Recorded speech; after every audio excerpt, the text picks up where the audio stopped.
How to use generative AI tools in Photoshop. Hi, my name is Hatef Rostam Khani. In this video, I will show you how to use generative AI tools in Photoshop to expand your photos and replace objects. First of all, import your file into Photoshop, then select the crop tool and drag the edges of the photo to expand it.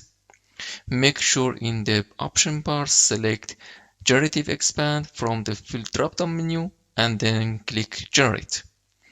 You need the internet connection. The Generate AI will process your image on Adobe Cloud and generate a new image.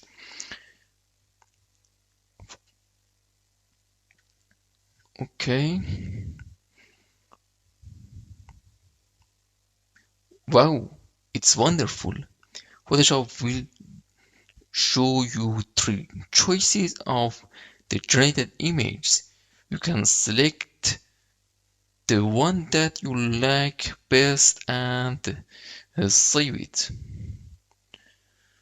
I think it's better and I click like to send my feedback and save it.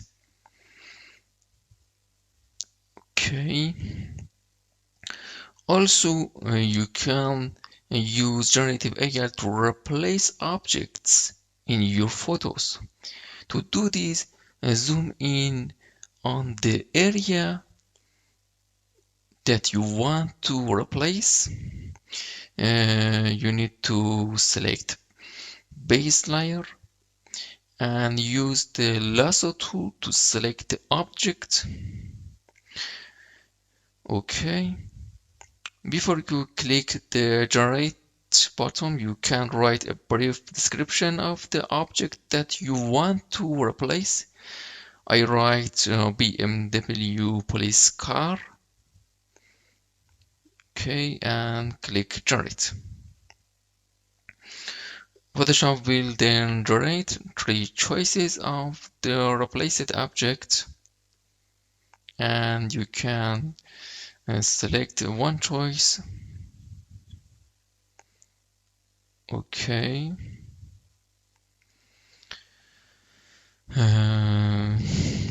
The yellow car, I think the first it's better. The black car, it's nice and better. I like it.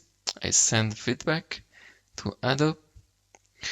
And also you can use the AI object selection tool. You can use to select object in your photos very easily, even if there is noise or other distraction in the image.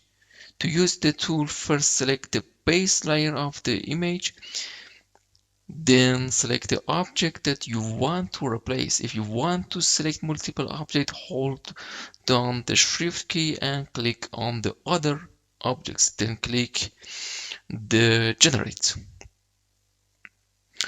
Photoshop will generate a new image with the replaced object.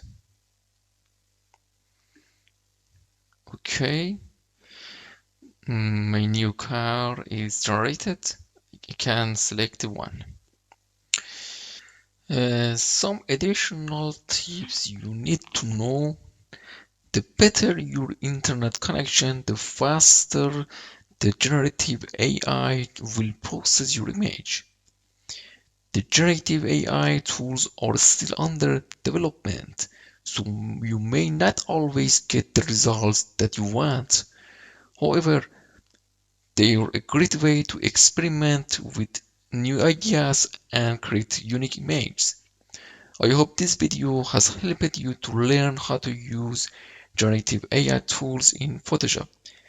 Thanks for watching.